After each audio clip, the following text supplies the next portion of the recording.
Агата Кристи. Партнеры по преступлению. Глава 5. Приключения зловещего незнакомца. «Какой же сегодня чертовски скучный день», — произнес Томми и широко зевнул. «Скоро уже время чаепития», — подхватила Таппинс и тоже зевнула. Дела в Международном детективном агентстве шли отнюдь не бойко. Долгожданное письмо от торговца ветчиной так и не пришло, да и настоящих, серьезных клиентов на горизонте не наблюдалось. Альберт, мальчик на посылках, вошел в кабинет и положил на стол запечатанный сверток. «Тайна запечатанного пакета», — промурлыкал Томми. «Неужели внутри хранятся сказочные жемчуга русской великой княгини? Или же это адская машинка, призванная разнести блистательных детективов Бланта на мелкие кусочки?» «Вообще-то», — ответила Таппинс, разрывая упаковку, — «это мой свадебный подарок Фрэнсису Хевиленду». «Симпатичная вещь, правда?» Томми взял из ее протянутой руки изящный серебряный портсигар, заметил надпись, выгравированную ее собственным почерком, «Фрэнсису от Таппинс», открыл и закрыл крышку и одобрительно кивнул. «Ну и соришь же ты деньгами, Таппинс», — заметил он. «Я хочу себе точно такой же, только из золота, на свой день рождения в следующем месяце». Надо же было выбросить такую вещь на Фрэнсиса Хевиленда, который всегда был и навеки останется одним из самых законченных ослов, которых только сотворил Господь. «Ты забываешь, что во время войны я возила его на машине, когда он был генералом?» «Эх, были же золотые времена». «Это точно», — согласился Томми. «Помню, ко мне в госпиталь приходили красивейшие женщины и сжимали мою руку. Но я же не посылаю им всем свадебные подарки. К тому же, сомневаюсь, что невеста будет в восторге от этого твоего подарка, Таппинс. Зато он такой тонкий и так удобно ложится в карман, правда?» Произнесла Таппинс, проигнорировав его колкость. Томми скользнул портсигаром в свой карман. «В самый раз», — одобрительно сказал он. «Го, а вот и Альберт с дневной почтой. Весьма вероятно, что герцогиня Перчирская поручает нам найти ее любимого Пекинеса». Они вместе принялись разбирать письма. Внезапно Томми издал протяжный свист и поднял один из конвертов. Голубое письмо с русской маркой.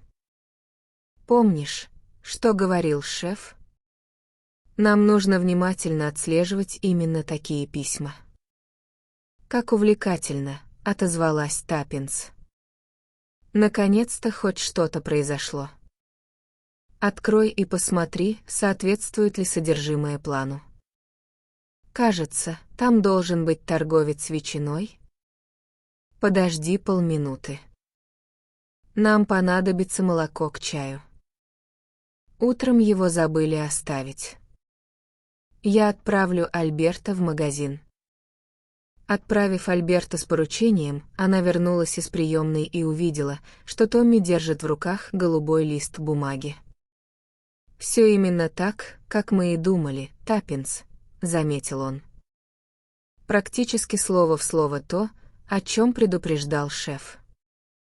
Таппинс взяла у него письмо и прочитала его. Оно было написано на нарочито правильном, вычурном английском языке. Автор письма, некий Григор Феодорский, умолял помочь ему найти вести о его жене. Международному детективному агентству предлагалось не задерживать расходы и сделать все возможное, чтобы отыскать ее. Сам Феодорский в данный момент не мог покинуть Россию из-за кризиса в свиноводческой отрасли. «Интересно, что все это значит на самом деле», — задумчиво произнесла Таппинс, разглаживая лист бумаги перед собой на столе. «Какой-то шифр, полагаю», — ответил Томми. «Но это уже не наша забота. Наше дело — передать письмо шефу как можно скорее». Лучше прямо сейчас проверить его, отпарить марку и посмотреть, есть ли под ней цифра 16. Хорошо, согласилась Таппинс. Хотя мне кажется... Она резко осеклась. Томми, удивленный ее внезапной паузой, поднял глаза и увидел крупную мужскую фигуру, заслонившую дверной проем. Входивший обладал весьма внушительной внешностью, широкоплечий, с очень круглой головой и тяжелым, волевым подбородком. На вид ему можно было дать лет 45. «Прошу меня извинить», — произнес незнакомец, проходя в комнату со шляпой в руках. «Ваша приемная оказалась пуста, а эта дверь открыта, поэтому я позволил себе войти без приглашения.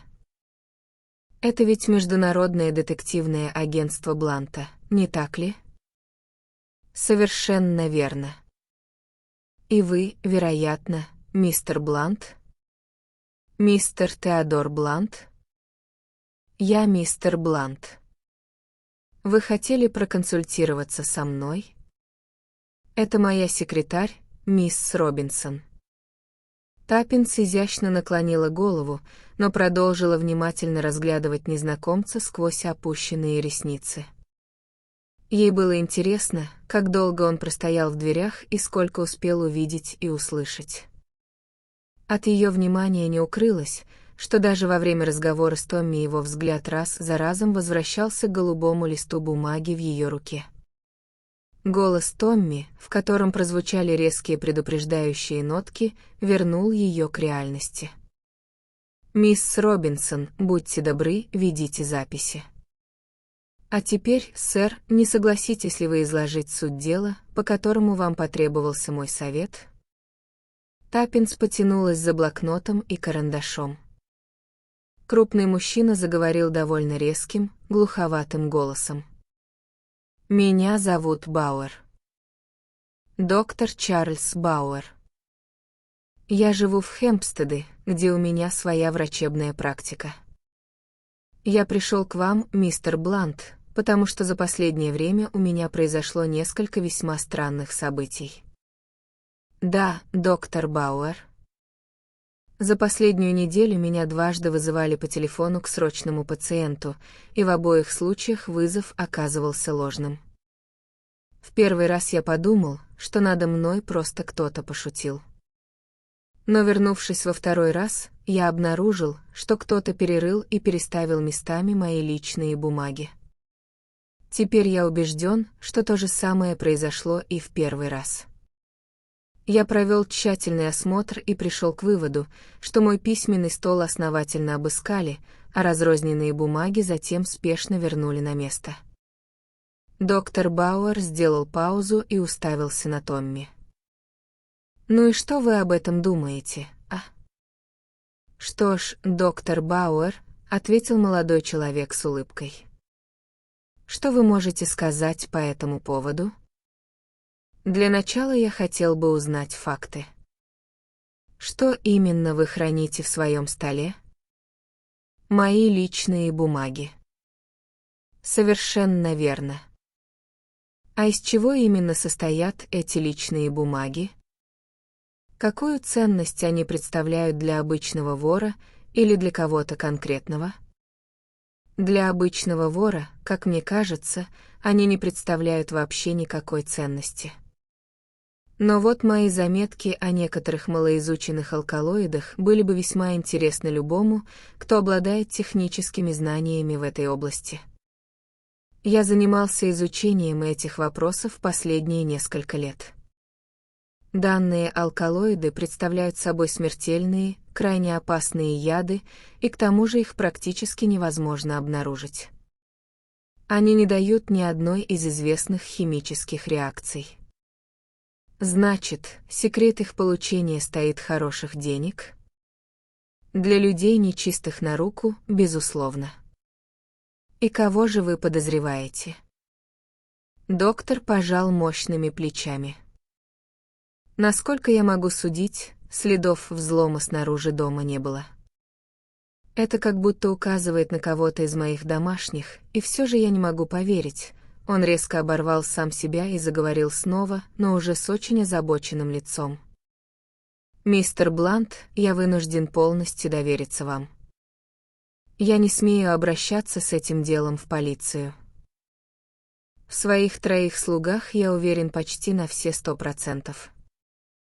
Они служат мне долго и верой, и правдой. И все же никогда нельзя знать наверняка.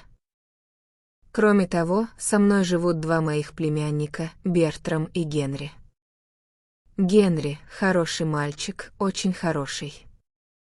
Он никогда не доставлял мне никаких хлопот, прекрасный, трудолюбивый молодой человек.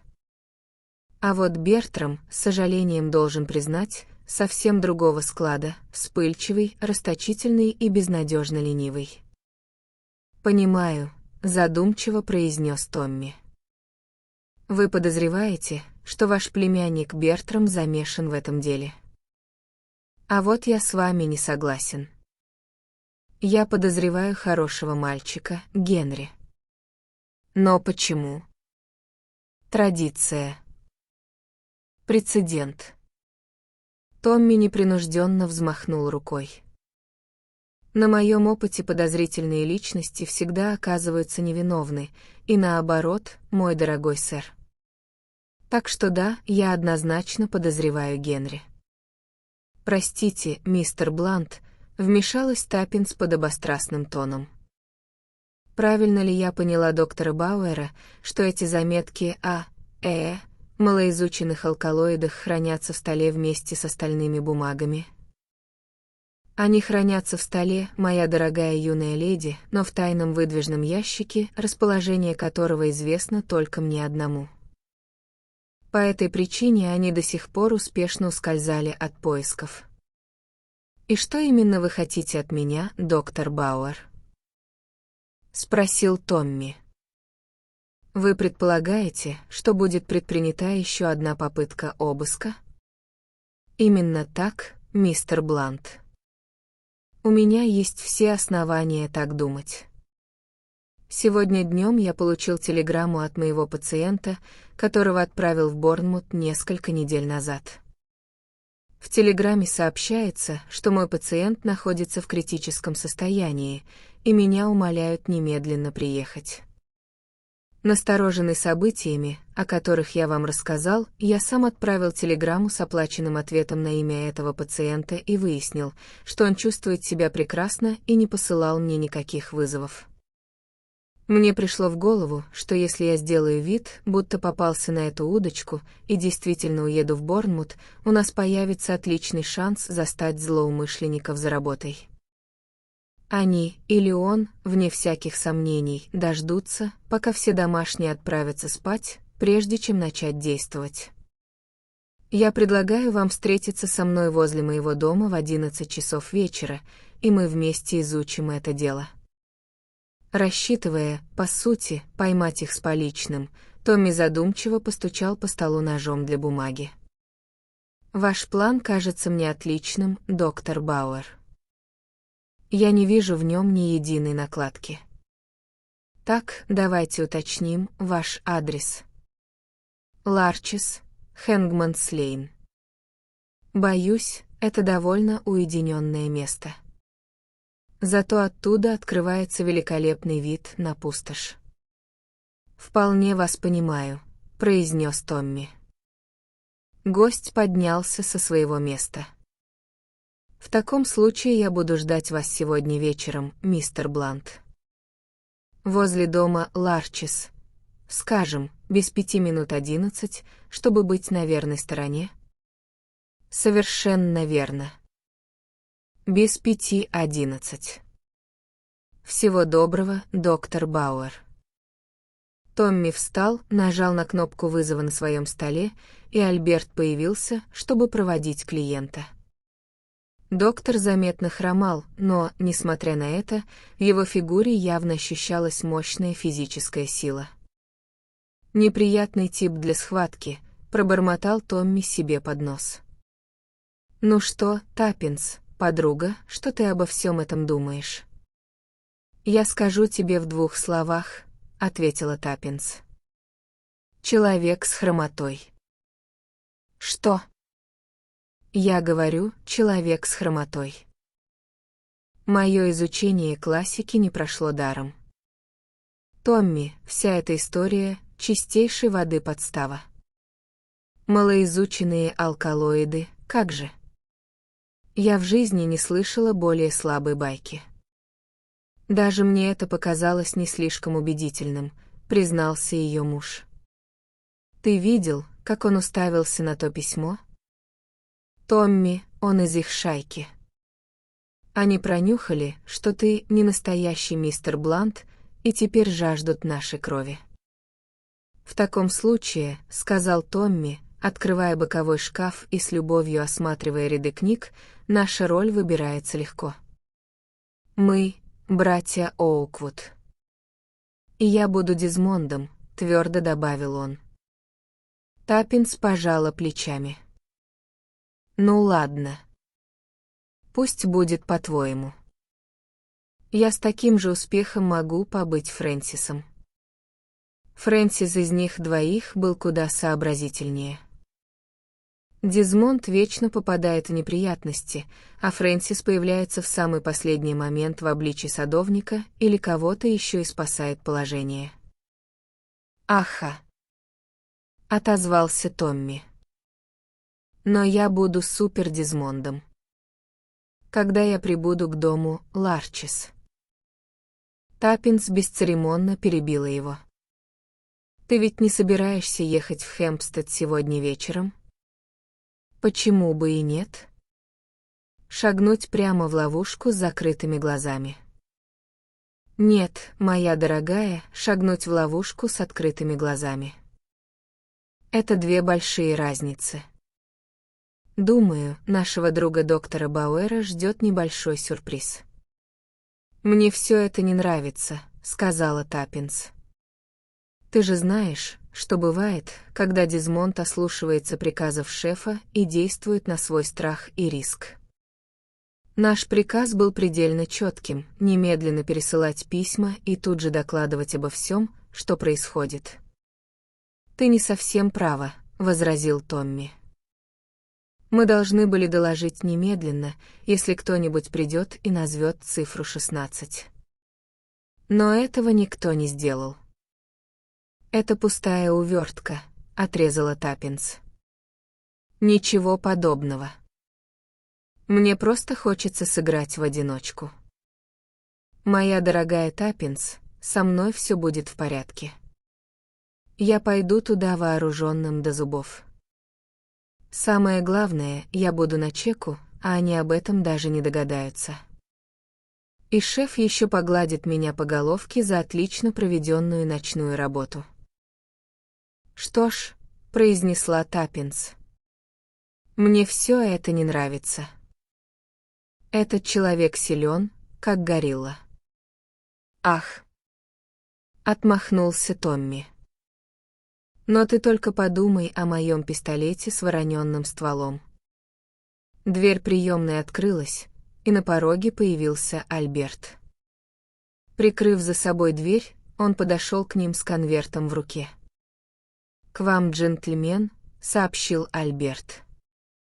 «Когда я начал наш обычный фокус, уверяя, что вы заняты важной беседой со Скотленд-Ярдом, он заявил, что прекрасно обо всем знает. И добавил, что сам пришел из Скотленд-Ярда.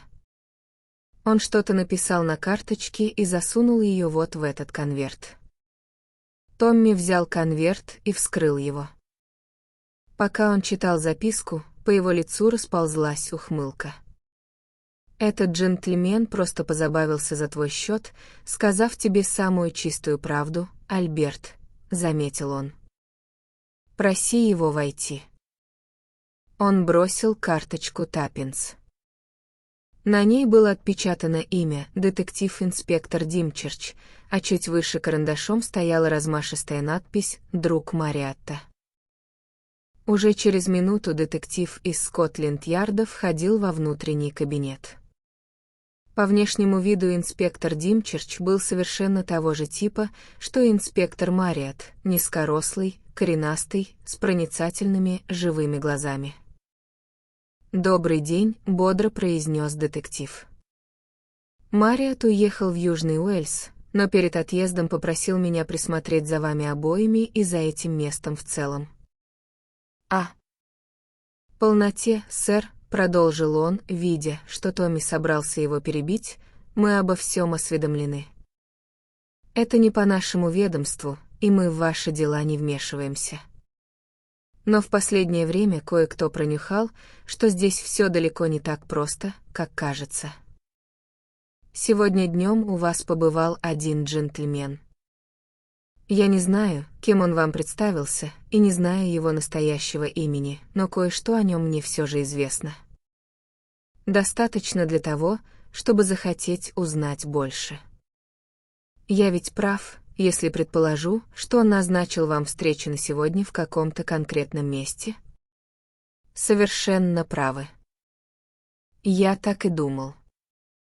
Дом 16 по Уэстерхем-роуд, Финсбери-парк? Я угадал? А вот тут вы ошиблись, с улыбкой возразил Томми. Совершенно ошиблись. Дом Ларчис, Хэмпстед. Димчерч выглядел искренне озадаченным. Очевидно, такого поворота он никак не ожидал. «Не понимаю», — пробормотал он. «Должно быть, какой-то новый план». «Вы сказали Ларчис, Хэмпстед?» «Да». «Я должен встретиться с ним там в 11 часов вечера». «Не делайте этого, сэр». «Вот видишь». Вырвалось у Таппинс. Томми вспыхнул. «Если вы думаете, инспектор», — горячо начал он. Но детектив успокаивающе поднял руку. «Я скажу вам, что я думаю, мистер Блант. Единственное место, где вы должны находиться в 11 часов вечера, это здесь, в вашем кабинете». «Что?» — изумленно воскликнула Таппинс. «Именно здесь, в этом кабинете». «Не спрашивайте, откуда мне это известно, наши ведомства иногда пересекаются, но сегодня вы получили одно из тех самых знаменитых голубых писем. Наш старый знакомый охотится именно за ним. Он заманивает вас в Хэмпстед, чтобы убедиться, что вас нет на месте, а сам проникнет сюда ночью, когда все здание опустеет, и погрузится в тишину, чтобы спокойненько провести здесь обыск. Но с чего он взял, что письмо все еще здесь? Он же должен понимать, что я либо ношу его с собой, либо уже отправил дальше по инстанции. Прошу прощения, сэр, но как раз этого-то он и не знает. Он мог пронюхать, что вы не настоящий мистер Блант, но наверняка считает вас добропорядочным джентльменом, который просто купил готовый бизнес. В таком случае письмо должно пройти по всем правилам обычной деловой документации и подлежать подшивателю в архив. «Понимаю», — произнесла Таппинс. «И именно в этом мы и должны дать ему удостовериться. Мы сработаем красиво и сцапаем его прямо здесь, на месте преступления, с поличным». «Так вот каков ваш план?» «Именно. Это шанс, который выпадает один раз в жизни. Так, посмотрим, сколько сейчас времени. 6 часов. В котором часу вы обычно уходите отсюда, сэр? Около 6. Вам нужно сделать вид, будто вы уходите как обычно. На самом же деле мы проберемся обратно как можно скорее. Не думаю, что они появятся здесь раньше 11, но, разумеется, всякое может быть. С вашего разрешения я выйду и осмотрюсь снаружи, попробую выяснить, не следит ли кто-нибудь за зданием. Димчерч ушел, и между Томми и Таппинс вспыхнул спор. Разговор затянулся, выделившись особой горячностью и колкостью. В конце концов Таппинс неожиданно сдалась. «Ладно», — сказала она. «Я уступаю. Я поеду домой и буду сидеть там, как хорошая послушная девочка, пока ты тут сражаешься с жуликами и водишь дружбу с детективами. Но ты у меня смотри, молодой человек. Я с тобой еще посчитаюсь за то, что ты лишил меня всего веселья. В этот момент вернулся Димчерч. «На улице вроде бы все чисто», — сообщил он. «Но уверенным быть нельзя. Лучше сделать вид, будто вы уходите как всегда. Они не станут продолжать слежку за зданием, когда увидят, что вы ушли». Томми позвал Альберта и дал ему указание все запереть. Затем все четверо направились к расположенному неподалеку гаражу, где обычно оставляли машину. За руль села Таппинс, а Альберт расположился рядом с ней. Томми и детектив устроились на заднем сиденье. Вскоре они застряли в дорожной пробке. Таппинс оглянулась через плечо и кивнула. Томми и детектив открыли правую дверцу и вышли прямо на середину Оксфорд-стрит. Через минуту-другую машина с Таппинс двинулась дальше. Партнеры по преступлению. Автор Агата Кристи. Глава 6. Приключения мрачного незнакомца. Продолжение. «Лучше пока не входить», — сказал Димчерч, когда они с Томми поспешно повернули на Хейлем-стрит. «Ключ у вас с собой?» Томми кивнул. «Тогда как насчет того, чтобы перекусить?» «Время еще раннее, но прямо напротив есть неплохое местечко. Возьмем столик у окна, чтобы все время держать вход на виду». Они приятно перекусили, как и предложил детектив. Томми находит инспектора Димчерча весьма интересным собеседником. Большую часть своей службы тот имел дело с международными шпионами, и его истории просто поражали неприхотливого слушателя. Они пробыли в ресторанчике до 8 часов вечера, пока Димчерч не предложил отправляться. «Уже совсем стемнело, сударь», — пояснил он. «Теперь мы сможем проскользнуть внутрь незамеченными». И правда, на улице стояла непроглядная тьма. Они перешли дорогу, быстро оглядели пустынную улицу и юркнули в подъезд. Затем поднялись по лестнице, и Томми вставил ключ в замок внешней двери офиса. И ровно в этот момент ему показалось, что Димчерч тихо свистнул у него за спиной. «Зачем вы свистите?» — резко спросил Томми. «Я не свистел», — искренне удивился Димчерч. «Я думал, это вы». «Ну, кто-то же», — начал было Томми. Но договорить он не успел. Сильные руки мертвой хваткой сжали его сзади, и прежде чем он успел закричать, к его носу и рту прижали тряпку, пропитанную чем-то приторно-сладким. Томми отчаянно сопротивлялся, но все было тщетно. Хлороформ сделал свое дело. Голова пошла кругом, а пол перед глазами заходил ходуном. Задыхаясь, он потерял сознание. Пришел в себя он с трудом, но быстро обретя ясность ума. Вспышка хлороформа была короткой. Его усыпили лишь для того, чтобы затолкнуть в рот кляп и не дать поднять тревогу. Очнувшись, он обнаружил, что полулежит-полусидит, прислоненный к стене в углу своего кабинета. Двое мужчин усердно потрошили содержимое письменного стола и шарили по шкафам, на чем свет стоит, проклиная все вокруг. «Черт меня дери, босс!» — хрипло проворчал тот, что повыше. «Мы перевернули всю эту проклятую конуру вверх дном. Здесь ничего нет. Оно должно быть здесь». Огрызнулся второй. «При нем письма нет. А больше ему быть просто негде». С этими словами он повернулся, и Томми к своему крайнему изумлению увидел, что говорившим был никто иной, как инспектор Димчерч. Увидев изумленное лицо Томми, тот оскалился в ухмылке.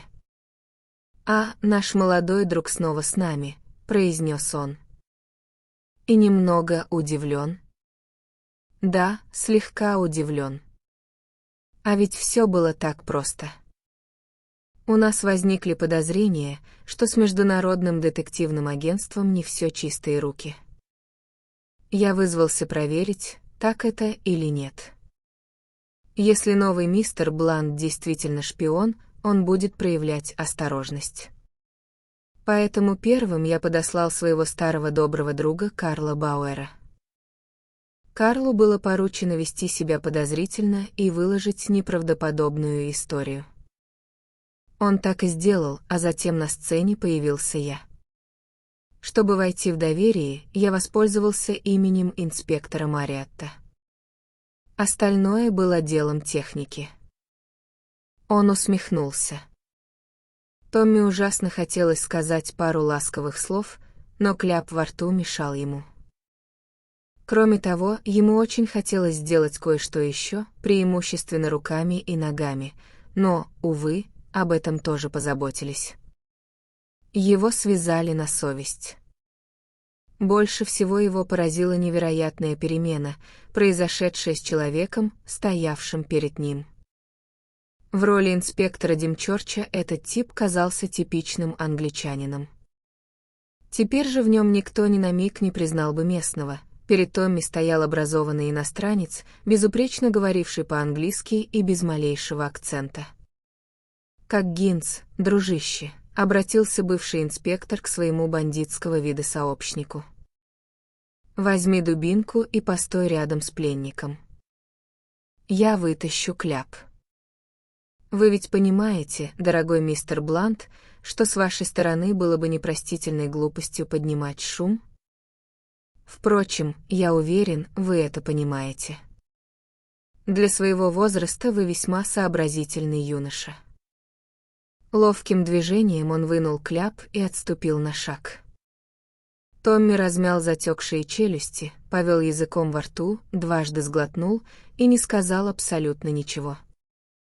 «Поздравляю с выдержкой», — произнес иностранец. «Вижу, вы правильно оцениваете положение. Неужели вам совсем нечего сказать?» «То, что я хочу сказать, подождет», — ответил Томми. «И от ожидания оно не испортится. А вот то, что хочу сказать я, откладывать нельзя. Говоря простым языком, мистер Блант, где письмо?» «Дорогой мой, понятия не имею», — бодро отозвался Томми. «У меня его нет. Но вы и сами это прекрасно знаете. На вашем месте я бы продолжил поиски. Мне так нравится наблюдать, как вы с другом как Гинсом играете в прятки». Лицо второго мужчины потемнело. «Вы изволите поясничать, мистер Блант. Видите вон тот квадратный ящик? Это саквояж как Гинса. В нем лежит купоросное масло, да, серная кислота, а еще щипцы, которые можно раскалить на огне до красна, чтобы они жгли плоть». Томми печально покачал головой. «Ошибка в диагнозе», — пробормотал он. «Мы с Таппинс неверно окрестили это приключение. Это сюжет не про Косолапова. Это же Булдог Драммонд, а вы никто иной, как неподражаемый Карл Петерсон. Что за чушь вы несете?» Огрызнулся бандит. «Эх!» — вздохнул Томми. «Вижу, вы не знакомы с классикой. Какая жалость. Невежественный дурак. Ты сделаешь то, что от тебя требуется, или нет? Мне велеть как Гинсу достать инструмент и приступить к делу?» «Ну зачем же так спешить?» — сказал Томми. «Разумеется, я сделаю все, что вы хотите, как только вы объясните, в чем дело. Вы же не думаете, что мне охота, чтобы меня пластовали, как рыбное филе, и поджаривали на решетке? Терпеть не могу боль. Димчорч посмотрел на него с глубочайшим презрением. Боже! Да чего же трусливы эти англичане? Здравый смысл, дорогой мой, всего лишь здравый смысл. Оставьте в покое вашу кислоту и давайте перейдем ближе к делу. Мне нужно письмо. Я же вам уже сказал, у меня его нет. Мы это знаем. Как знаем и то, у кого оно должно быть. У девчонки. Весьма вероятно, что вы правы, согласился Томми. Она могла сунуть его в свою сумочку, когда ваш приятель Карл застал нас врасплох. А, вы даже не отрицаете. Это мудро. Очень хорошо. Вы напишите этой Таппинс, как вы ее называете, и велите ей немедленно принести письмо сюда. Я не могу этого сделать, начал было Томми. Но собеседник перебил его, не дав закончить фразу. Не можете? Ну что ж, сейчас мы это проверим. Как Гинс. Да не торопитесь вы так, остановил его Томми. И дайте дослушать предложение до конца.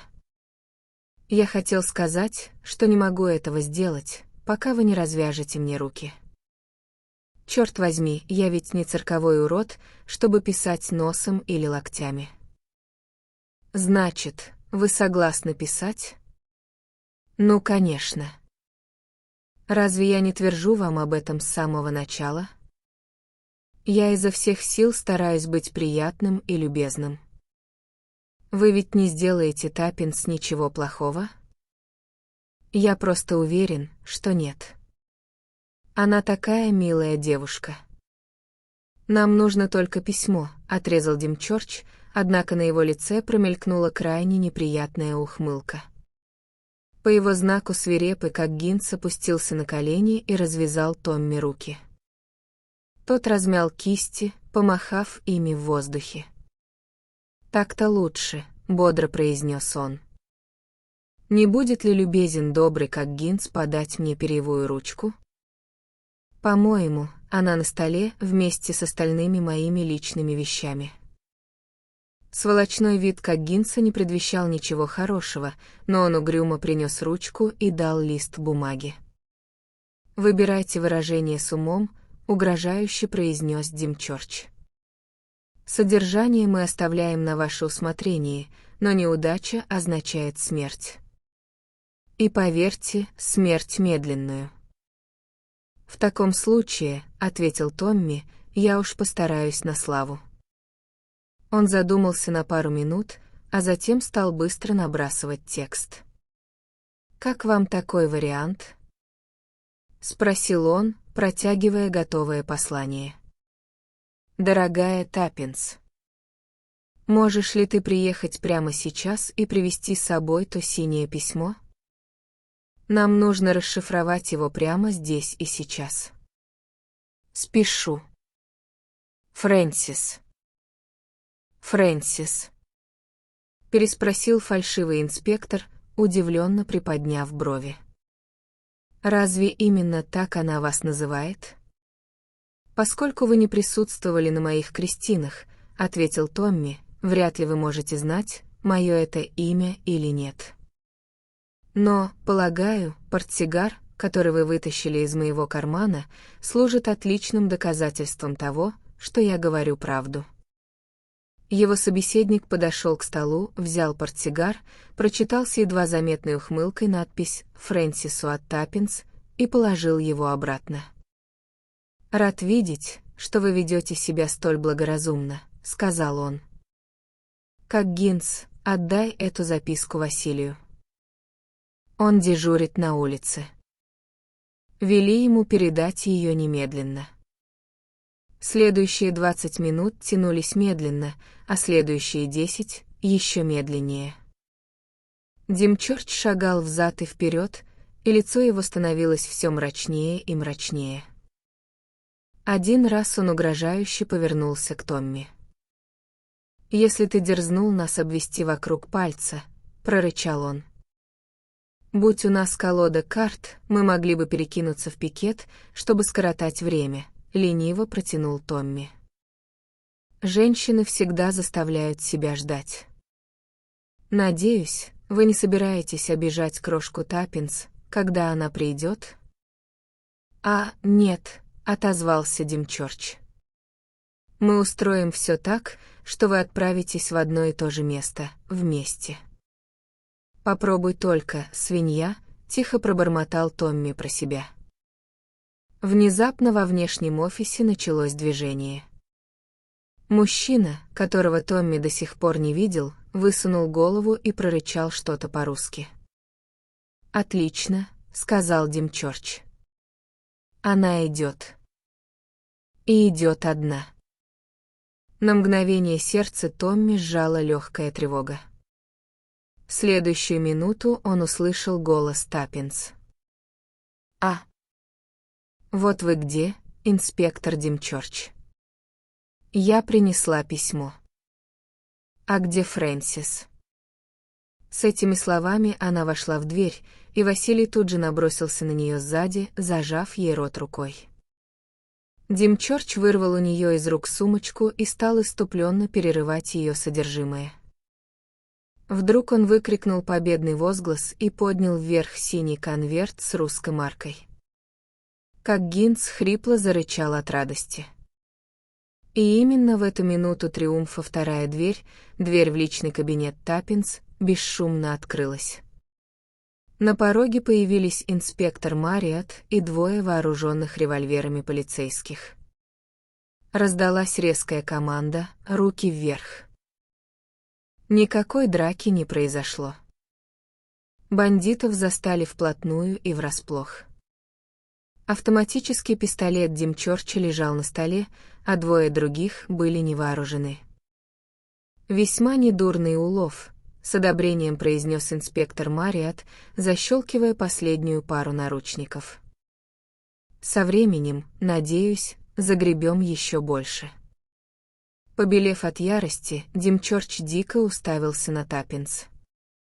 «Ах ты, маленькая дьяволица!» — прошипел он. «Это ты натравила их на нас». «Не совсем моя заслуга», — ответила Таппинс. «Признаю, я должна была догадаться еще тогда, когда вы привели к нам этого человека под номером 16 сегодня днем. Но все окончательно решила записка Томми. Я позвонила инспектору Мариатту, попросила Альберта встретить его с дубликатом ключа от офиса, а сама приехала с пустым синим конвертом в сумке. Настоящее же письмо я переправила по назначению, как только рассталась с вами двоими сегодня днем». Но одно слово заставило фальшивого инспектора встрепенуться. «Томми?» — переспросил он. Томми, которого только что освободили от пут, подошел к ним. «Отличная работа, брат Фрэнсис», — произнес он, взяв Таппинс за обе руки. А затем повернулся к Димчорчу. «Как я вам и говорил, дорогой мой, вам право же надо читать классику».